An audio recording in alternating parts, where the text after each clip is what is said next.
दोस्तों, अपराध जो होता है वह बड़े ही एक तूफान की तरह होता है। वह जिस तरफ हवा पानी पाता है उसी तरफ बड़ी तेज़ी से बहता है और ठीक वैसा ही अपराध होता है। अपराध करने वाले के चाहे अपने परिवार के कोई भी सदस्य हो, बस ठीक उसको भी उसी में लपेट ही लेता है। आज की घटना में सेम कुछ ऐसे ही होता है। दो महिला होती है, एक ऐसे अपराध को अंजाम देती है कि उनकी वजह से उनका जो परिवार होता है हमेशा हमेशा के लिए अब तबाह हो जाते हैं। लेकिन जब लोगों के सामने अब सच्चाई निकल के आता है, इससे लोग भी चौंक जाते हैं और हैरान से हो जाते हैं कि आखिर दो महिलाओं ने मिलकर ऐसे कैसे खेल खेला। आखिर क्या था इस घटना में क्या हुआ। इस घटना की आप पूरी तह तक सच्चाई जानने के लिए इस वीडियो को आप लास्ट तक जरूर देखिएगा। नमस्कार दोस्तों, मैं प्रदीप कुमार आपको इस स्टडी बात चैनल पे मैं स्वागत करता हूं। दोस्तों आज की यह जो सच्ची घटना है, यह घटना सुनाने से पहले मैं आपसे छोटा सा रिक्वेस्ट करना चाहता हूं, क्योंकि आप अगर चैनल पर नए हो और पहली बार आए हुए हो तो एक बार जाकर अपने इन्हीं प्यारे हाथों से आप इस चैनल को लाइक और सब्सक्राइब और शेयर ज़रूर करें, ताकि आपकी वजह से इम्पोर्टेंट होने के नाते आज जो वीडियो है आज काफ़ी लोगों तक पहुंचाया जा सके। और एक बार अपना नाम भी कमेंट बॉक्स में डाल जरूर दीजिएगा, ताकि आपका नाम कल के वीडियो में बड़े ही प्यारे लफ्ज़ों में हम ले पा सकें। दोस्तों आज की यह जो सच्ची घटना है, यह घटना ठीक उत्तर प्रदेश और उसी की ही राजधानी पड़ती है लखनऊ, और ठीक उसी का ही अब सटा हुआ इस्माइलगंज भी पड़ता है। और उसी इस्माइलगंज के ही रहने वाले होते हैं बबलू सिंह, जिसकी उम्र लगभग 55 साल के आसपास होता है। उनकी अपनी पत्नी होती है अब दीपा, जिसकी उम्र लगभग 35 साल के आसपास होता है।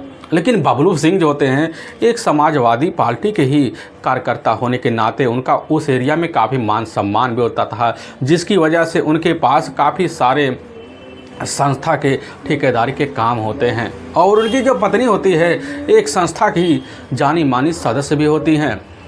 लेकिन उनके पास टोटल प्रॉपर्टियों का कोई कमी भी नहीं होता है। लेकिन उनके घर में टोटल 2 बच्चे भी होते हैं, जिसमें दोनों के दोनों अब बेटे होते हैं। अब बड़ा बेटा होता है अब यशराज, जिसकी उम्र लगभग 12 साल के आसपास होता है, और छोटा बेटा होता है युवराज, जिसकी उम्र लगभग 10 साल के आसपास होता है। और बड़ा बेटा यशराज जो होता है वहीं पास जॉर्ज इंटर कॉलेज पढ़ता है, उसी में जाकर और 9वीं कक्षा में पढ़ाई करता है। और छोटा बेटा इधर युवराज जो होता है अब सेकेंडरी एकेडमी में जाकर कक्षा 7 में पढ़ाई करता है। लेकिन इधर जो होता है बबलू सिंह का जो परिवार होता है पूरी खुशमय वाला परिवार होता है, क्योंकि बबलू का जो अपना मकान हो टोटल अब 2 मंजिला मकान होता है। और पहली मंजिल पर ही बबलू की अपनी पत्नी होती है अब निर्मला, और साथ में अपना वो माता पिता और साथ में अपने भाई और साथ में अपने भयो होते हैं, जो पहली और दूसरी मंजिल पर रहा करते थे। और इधर बबलू सिंह अपनी नई नवेली पत्नी अब दीपा और साथ में दोनों बेटों के साथ पहली मंजिल पर अब रहा करता था। लेकिन हाँ, अब उस घर से आने के लिए टोटल 2 रास्ते होते हैं। दोनों रास्तों का अलग अलग निकाला भी होता है। लेकिन दीपा का और साथ में बबलू का जो होता है अपने परिवार से काफ़ी मतलब कम होता था। लेकिन तभी मैं बात कर रहा हूँ ठीक है 28 जनवरी का ही। अब सुबह सुबह का टाइम होता है, तो दीपा जो होती है उसी वक्त अपने दोनों बच्चों के लिए अब टिफ़िन बनाना शुरू कर देती है। लेकिन जब बनाने लग जाते हैं तो उसी वक्त दीपा के पास किचन में एक महिला पहुंचती है। अब बबलू जो होता है उस समय अपनी पहली पत्नी अब निर्मला के साथ मौके पर अब ऊपर ही मंजिल पर मौजूद होता है। लेकिन दीपा के पास जब महिला पहुंचती है तो महिला के व्यवहार को देखकर दीपा वहीं गुस्सैले शब्द में उस महिला के सामने कुछ कहना शुरू कर देती है।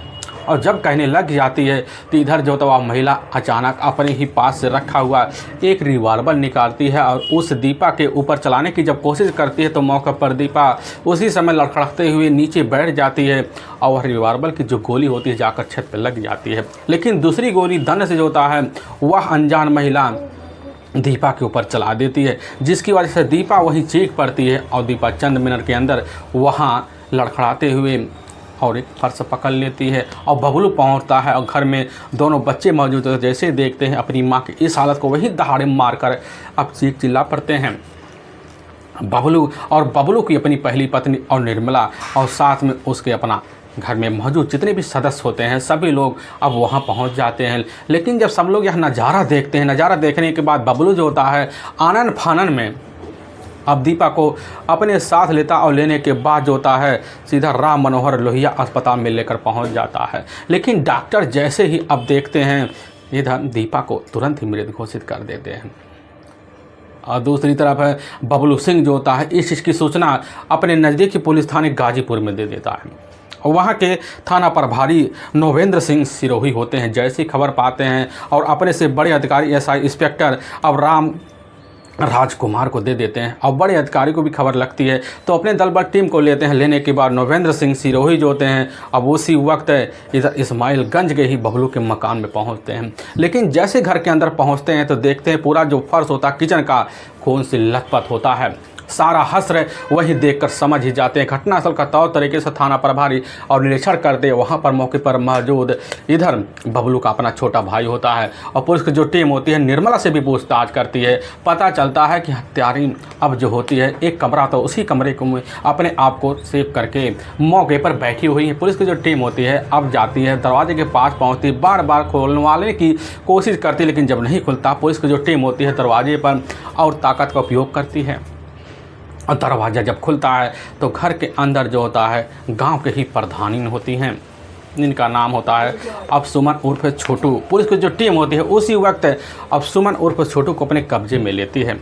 लेकिन दूसरी तरफ पुलिस की एक टीम अब अस्पताल पहुंच जाती है और बॉडी को तौर तरीके से अब निरीक्षण करती है। लेकिन जब निरीक्षण करती है तो पता चलता है कि बॉडी के लगभग 2 हिस्सों पर गोलियां दागी गई हो, जिसकी वजह से निशा का लग रहा है रास्ते में ही यह घटनास्थल पर ही मौत हो चुकी है। पुलिस की टीम वहीं बॉडी का पंचनामा भरती है और उठाकर अपने ही उसी सरकारी अस्पताल के मोर्चरी में भेजवा देती है। और पुलिस की टीम इधर दोबारा बबलू के घर पहुंचती है। और बबलू के घर पहुंचने के बाद जो होता है सीधा का सीधा बबलू से पूछताछ किया जाता है और बबलू के ही तहरीर पर जाकर सुमन उर्फ छोटू के ऊपर धारा 302 और 201 के तहत जो होता है मुकदमा हत्या का दर्ज कर लिया जाता है। पुलिस की टीम थाने पहुंचती है। थाने पहुंचने के बाद अब सुमन उर्फ छोटू जो गांव की प्रधान होती है अब उनसे जब पूछताछ किया जाता है चंद मिनट के अंदर जो होता है सुमन उर्फ छोटू ऐसा राज ऐसे रहस्य खोलती है जिसे सुनकर पुलिस भी पूरी तरह से हिलसा आ जाती है।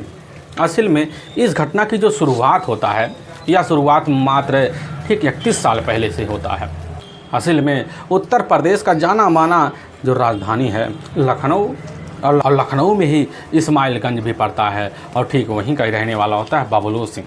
बबलू सिंह मौके पर अपने इलाके में रहकर एक कॉलेज में अब पढ़ाई किया करता था। लेकिन घटना से मात्र 30 साल पहले जो होता है बबलू की शादी रीति रिवाज के तहत जाकर अब निर्मला से हो जाता है।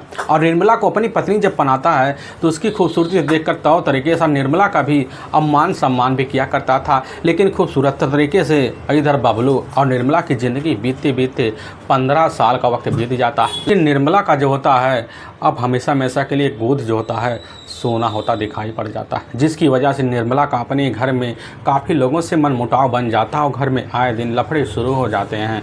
लेकिन इसी बीच जो होता है अब बबलू सिंह जो होता है अपन एक बैडमिंटन का भी खिलाड़ी हुआ करता था और खेलने के लिए मौके पर उसका काफ़ी इलाकों में आना जाना होता है। और तभी ठीक जो होता है 15 साल पहले बबलू इधर खजुआ रकवागंज इलाके में पहुंचता बैडमिंटन खेलने के लिए और काफ़ी घंटे खेलता है। तभी उसी वक्त एक युवती पहुंचती है और उसी युवती के ऊपर जैसे ही बबलू निगाह मारता है तो निगाह मारने के बाद बबलू एक ही नज़र में देखकर अब दीवाना सा हो जाता है। बबलू की जो उम्र होती है उस वक्त लगभग 40 साल के आसपास हो चुकी होती है और उस युवती की उम्र जो होती है देखने में यही 19 से 20 साल के आसपास लग रहा होता है।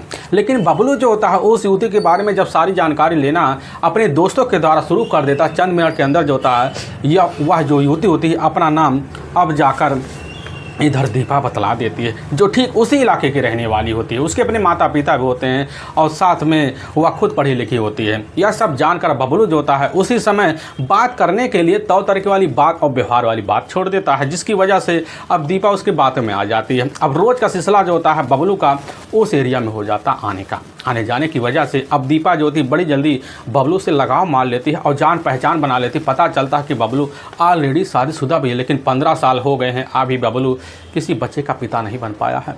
अब दीपा जो होती है उसी दिन से अपने मन में ठान लेती है और ठानने के बाद बबलू के साथ एक प्रेम वाली व्यवहार रखती है। भले ही बबलू ऑलरेडी शादीशुदा हो। लेकिन दीपा की इस मन की बात बबलू कभी समझ नहीं पाता है। एक दिन खुद जो होते दीपा जाकर अपने मन की बात बबलू के सामने जब रखती तो बबलू का खुशियों का भी ठिकाना नहीं रहता और उसी दिन से दोनों के बीच प्रेम प्रसंग यहाँ तक प्रेम संबंध में चल जाता है। और संबंध का यह सिलसिला जो होता लगभग कुछ महीने जब चलता है तो इसी बीच दोनों मिलकर शादी का फैसला तक ले लेते हैं। और इसकी खबर जाकर दीपा के माता पिता को लग जाता है तो उसी समय सनस रह जाते हैं और अपनी बेटी को बुलाते समझाते बुझाते हैं कि बेटी ऑलरेडी वह शादीशुदा भी है और साथ में उसकी तुम्हारी जो उम्र है लगभग 2 गुनी उम्र है और तुम्हारी शादी कतई उससे हो नहीं सकती। लेकिन दीपा थी बबलू के प्यार में पूरी तरह से अंधी पागल, जिसकी वजह से अपने माता पिता के खिलाफ हो जाती है और उसी वक्त खिलाफ होने की वजह से बबलू के सामने जाकर शादी की अब जिद करना शुरू कर देती है।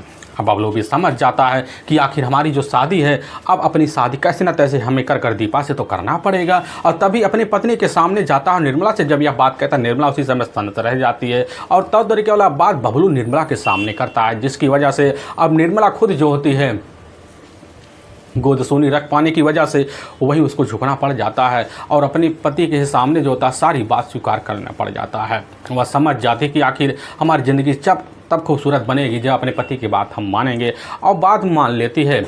अब बबलू का खुशियों का कोई ठिकाना नहीं रहता और बात मानने के बाद जो होता है दीपा जाती है अपने परिवार के विरुद्ध हो जाती है और विरुद्ध होने के बाद जाकर एक मंदिर में दोनों रीति रिवाज के तहत शादी कर लेते हैं। इसकी जो खबर होता है दीपा के परिवार वालों को लग जाता है, वह भी खबर पाते हैं तो तरीके से इस रिश्ते को राजीनामा दे देते हैं, जिसकी वजह से अब इधर खुद जो होता है बबलू दीपा को लेता है और लेने के बाद ठीक अपनी पत्नी के पास आता है, लेकिन अपनी सौतन को अपनी ही बहन के रूप में स्वीकार करते हैं और अपने घर में मौके पर ठिकाना लगवा देते हैं। दोनों की खूबसूरत ज़िंदगी जो होता है अब निर्मला के साथ बीतने लग जाता है। एक ही कमरे में दोनों का उठका बैठका बन जाता है, लेकिन समय तो बीतने लग जाता है, खुशियों का कोई ठिकाना रहता नहीं है। घर में दोनों एक बहनों की तरह रहा करते थे। बबलू को देखकर यही स्वभाव बड़ा अच्छा लग जाता है। लेकिन इसी बीच जो होता है बबलू के ही परिवार में एक ऐसी खुशी आने की कगार हो जाता है कि ठीक 1 साल बाद बबलू की जो अपनी नई नवेली दुल्हन होती है अब दीपा एक बेटे की माँ बन जाती है। अब जिसमें पहले बेटे का नाम जो होता है यशराज रखवा देती है, लेकिन जैसे कुछ साल और बीतता है तो एक दूसरा बेटा भी आता है जिसका नाम होता है युवराज होता है।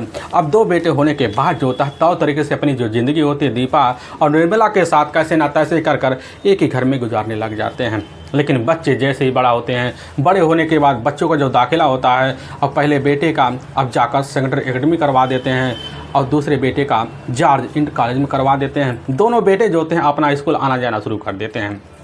लेकिन इधर जो होता है बबलू अपने जब परिवार की स्थिति तो देखता है, मजबूरी को देखता है तो वह सोच लेता है कि हमें कोई ना कोई अब बिजनेस पानी करना पड़ेगा। तभी अपने कुछ दोस्तों के द्वारा जो होता है बड़े बड़े नेताओं से संपर्क करता है और बड़ी जल्दी जो होता है समाजवादी पार्टी से उसको सहयोग मिलने लग जाता है, जिसकी वजह से अपने इलाके में रहकर बड़े ठेका अब लेना शुरू कर देता है। ठेकेदारी के रूप में उसके चर्चे अपने इलाके में होना शुरू हो जाते हैं, जिसकी वजह से ठीक ठाक अब पैसे आने लग जाते हैं। लेकिन समय इस तरह करवट बदल देता है जिसकी वजह से वह धीरे धीरे शराब पर लती हो जाता है और इस तरह लती हो जाता है कि इधर पूरे परिवार में एक माहौल जो होता है बिगड़ सा जाता है। दीपा इसी बात के लिए घर में तू मैं शुरू कर देती और घर में आए दिन झगड़े तकरार शुरू हो जाते थे। लेकिन दीपा जब समझती है कि हमारे पति से अब जो होता है घर का खर्चा ना देखा जाएगा तो दीपा खुद जो होती है एक फैसला लेती है और उसी फैसले के तहत जो होता है दीपा अपने ही पति के सहयोग से ही साल 2006 में ही जाकर ओम जागृति सेवा संस्था खोल लेती है और उस संस्था के लिए जो होता है अपने पति से जी तोड़ मेहनत भी करवाती है। और इधर समाज सेवी होने के नाते जो होता है बबलू अपनी पत्नी को उस संस्था में से काफ़ी सारे जो होते हैं सहयोग करवा लेता है और ठीक बड़ी जल्दी जो होता है काफ़ी सारे काम NGO को मिल जाता है और मिलने की वजह से अब इधर जो होता है खुद जाकर दीपा का जो संस्था होता है बड़ी जल्दी चलने लग जाता है। लेकिन चलते चलते काफ़ी वक्त भी बीत जाता है और बीतने के बाद जो होता है NGO के काफ़ी संपर्क भी अब दीपा के बन जाते हैं। लेकिन इसी बीच जो होता है अब कैलाशगंज जो पड़ता है उसी में ही कटरा सवाजपुरा पड़ता है। वहीं के रहने वाली होती है सुमन सिंह उर्फ छोटू। सुमन सिंह जो होती है जाने माने उस एरिया की एक ऐसी युवती थी जिसे लोग लड़के के नाम से पुकारते थे, क्योंकि उसका जो पहनावा होता है, उसका जो चाल चलन होता है, उसके जो स्वभाव होते हैं एकदम लड़के के हुबहू होते थे। लेकिन इसी बीच सुमन को आभास हो जाता है कि हमें भी चलकर अब किसी संस्था से जुड़ना चाहिए, और तभी जाकर खुद इधर दीपा से संपर्क करती है, कहती है हमें भी अपने संस्था में जोड़ लो। और उसके बात और व्यवहार को देखकर दीपा जो होती है उसी वक्त अपने एनजीओ की संस्था में जोड़ने के लिए अब राजी कर लेती है। और राजी करने के बाद जो होता है इधर अब सुमन के काफ़ी बड़े बड़े नेताओं से संपर्क होने की वजह से अब दीपा को जो होता है एनजीओ को काफ़ी सारे काम भी दिलवा देती है, अब जिसकी वजह से उसको उसके हिस्से के पैसे भी मिल जाया करते थे। और सुमन जो होता है अब दोनों तरह से खुश भी रहा करती थी। और दीपा के व्यवहार को देखकर सुमन जो होता है अब दीपा की तरफ दोस्ती का हाथ बढ़ा देती है। अब इस तरह दोनों के बीच दोस्ती हो जाता, दोनों जहाँ भी जाते एक साथ आया जाया करते थे, दोनों काम की जिम्मेदारी एक साथ उठाया करते थे। लेकिन इसी बीच 2 बच्चों की माँ होने की वजह से भी इधर दीपा की जो खूबसूरती होती आए दिन बढ़ रही थी। लेकिन यही सुमन की जो नज़र होती है एक दिन जाकर दीपा के ऊपर जब पड़ता है तो देखकर एकदम पागल सी हो जाती है। और उसी वक्त जो होता है दीपा को पाने के लिए खुद अब सुमन दीपा के पीछे पड़ जाती है। भले ही सुमन एक लड़की होती है लेकिन थी उसके चाल स्वभाव पूरी तरह से एक युवक के साथ। वह मन में मन एक लड़के की तरह प्रेम प्रसंग चलाने लग जाती है। और जब चलाने लग जाती है हर वक्त जो होता है सुमन के व्यवहार को देखकर इधर खुश जो होती है दीपा भी समझ जाती है। अब सुमन आए दिन दीपा के इर्द गिर्द मंडराने लग जाती है। तभी एक दिन मौका भी पा जाती है, अपने दिल की बात दीपा के सामने रख देती है। दीपा चौंक जाती है कि आखिर तुम तो एक लड़की हो, आखिर हमारे साथ मर्दों वाला व्यवहार कैसे कर सकती हो। लेकिन सुमन जो होती है दीपा के सामने काफ़ी सारे वादे करती है। यह वादे समझ कर दीपा समझ जाती कि बस करो, लग रहा हमारी ज़िंदगी में कोई ना कोई खुशी का एक उजाला आने वाला है। और सुमन ये बात सुनकर दीपा पूरी तरह से अब मोहित हो जाती है। और उसी दिन से जो होता है दोनों के बीच एक मर्दों वाला प्रेम प्रसंग चालू हो जाता है। और एक दिन एक कमरे में जाकर दोनों के बीच एक अनैतिक संबंध बना भी जाते हैं। अब यह सिलसिला जो होता है सुमन को बड़ा अच्छा लगता है। अब इस सिलसिले की शुरुआत जो होता जब होता है तो आए दिन चलना शुरू हो जाता है। चोरी छुपे ना सही रिश्ते को अंजाम बाहर भी देना शुरू कर देते हैं। अब यह सिलसिला चलते चलते जब कई महीनों का वक्त बीत जाता है तो इसी बीच जो होता सुमन को एहसास हो जाता है कि हमारी जो ज़िंदगी है अब दीपा के बगैर ना बीतने वाली है। और तभी दीपा को अपने बातों में उलझा लेती है और एक मंदिर में ले जाती है। और दीपा के साथ जो होता है सुमन शादी कर लेती है और ठीक पति पत्नी के रिश्ते की तरह दोनों बन जाते थे।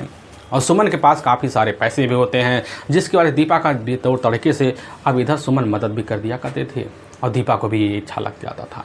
लेकिन समय तो इनका खूबसूरत तरीके से बीतता भी है।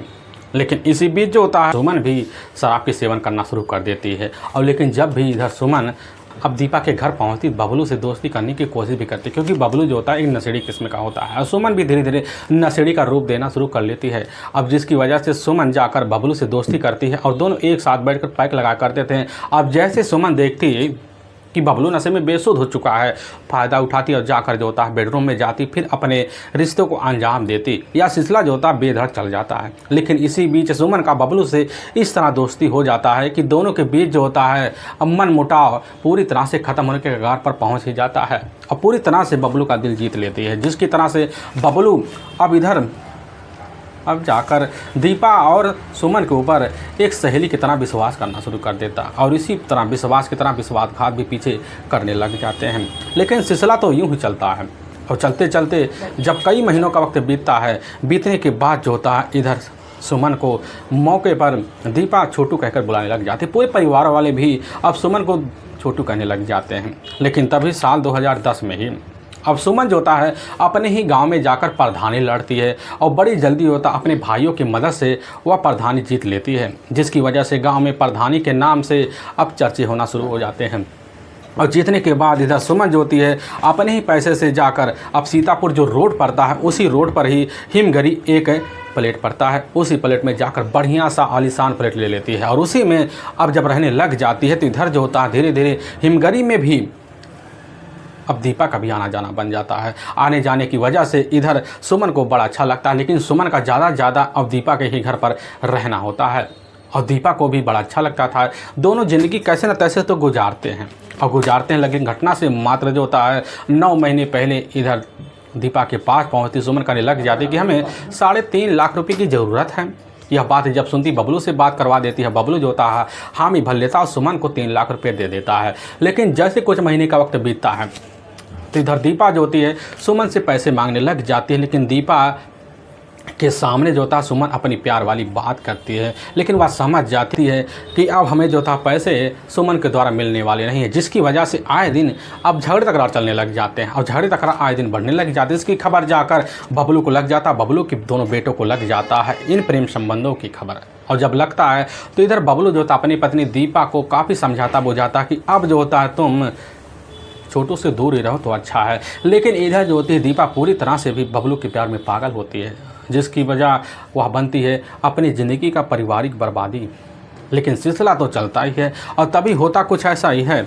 और जैसे ही इधर 27 जनवरी साल 2014 का ही अब सुबह सुबह का दिन होता है, तो उसी वक्त जो होता है इधर दीपा अपने बच्चों के लिए टिफ़िन पैक कर रही होती है।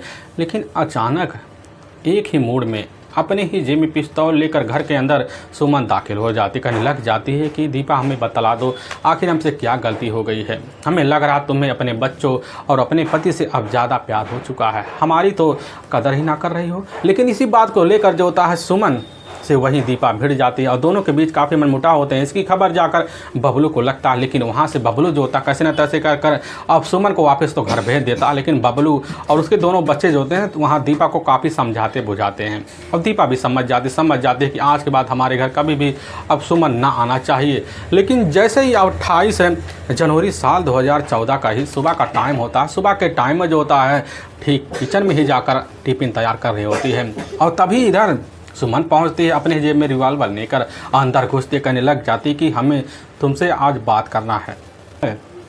लेकिन इधर जो होती है अब दीपा कहने लग जाती कि हमें तुमसे कुछ बात नहीं करना है, हमारे तुम्हारे जो रिश्ते हैं वह ख़त्म है, बस हमें हमारे 3.5 लाख रुपए वापस कर दो। और सुमन उर्फ छोटी जब यह बात सुनने कहने लग जाती है कि लग रहा है कि हमारे तुम्हारे जो रिश्ते हैं पूरी तरह से अब ख़त्म तो हो गए हैं, तो हमें कोई ना कोई अहम फैसला अब लेना पड़ेगा। लेकिन इधर बबलू जो होता है अपनी पहली पत्नी निर्मला के साथ ऊपर वाले कमरे में ही बैठकर कुछ टाइम स्पेंड कर रहा होता है। लेकिन नीचे जो होते हैं इधर बबलू के दोनों बच्चे अपने कमरों में पढ़ाई में व्यस्त होते हैं और घर में अकेला माहौल देखकर सुमन समझ जाती है आगे हमें करना क्या। अपने ही जेब से रिवॉल्वर निकालती है, पहले तो रिवॉल्वर की जो नोक होती है छत पर लगाती है और एक गोली दाग देती है और इधर पूरी तरह से दीपा डर जाती है। लेकिन वह समझ नहीं पाती है कि आखिर सुमन करने वाली क्या है। तो लेकिन उसी वक्त सुमन जो होती है उस रिवॉल्वर की जो नोक होती है दीपा के ऊपर लगा देती है, एक के बाद एक गोली चला देती है और दीपा वहीं पूरी तरह से कटे हुए ब्रिज की तरह गिर जाती है। बबलू खबर पाता पहुंचता कहने लग जाता है कि सुमन तुमने यह क्या कर दिया है। लेकिन उधर सुमन जो होती है उसी वक्त अपने भाई और अपने ही भतीजे के पास फ़ोन कर देती है। उसका जो अपना भाई होता है इधर विपिन और साथ में भतीजा जो होता है मौके पर शुभम भी पहुंच जाता है और शुभम जो होता है अपने ही चाचे के हाथ से अब वही रिवॉल्वर ले लेता और लेने के बाद जो होता है अब जाकर दीपा के जितने परिवार वाले खड़े होते हैं सबको वही धमकाने लग जाता है। लेकिन परिवार वाले उसी समय हताश नहीं होते हैं और डर कर खड़े हो, जिसकी वजह से और विपिन और शुभम वहाँ से मौके पर फरार हो जाते हैं। लेकिन पूरी तरह से परिवार से वहाँ सुमन गिर जाती है, जिसकी वजह से एक कमरे में जाती है, अपने आप को अंदर से बंद कर लेती है। लेकिन वाकई में दोस्तों पुलिस के सामने जब यह सच्चाई जो होता है खुद जाकर अब सुमन के द्वारा पुलिस की जो टीम होती है पूरी तरह से सनस रह जाती है। अब पुलिस की टीम ले जाती है, सुमन को वहाँ के कोर्ट में डाल देती है और साथ में दोनों को अपनी कस्टडी में लेती है। विपिन और शुभम को भी तीनों को ले जाती है, अब एक साथ जेल में डालती है और लंबी सज़ा के लिए। दोस्तों हमें इस घटना का सुनाने का जो उद्देश्य है किसी के दिल को ठेस पहुंचाना नहीं, बल्कि आपको यह बताना है कि आप जहां भी रहें आप सावधान और सतर्क जरूर रहें। दोस्तों फिर मिलेंगे एक नए वीडियो के साथ, तब तक के लिए जय हिंद जय भारत।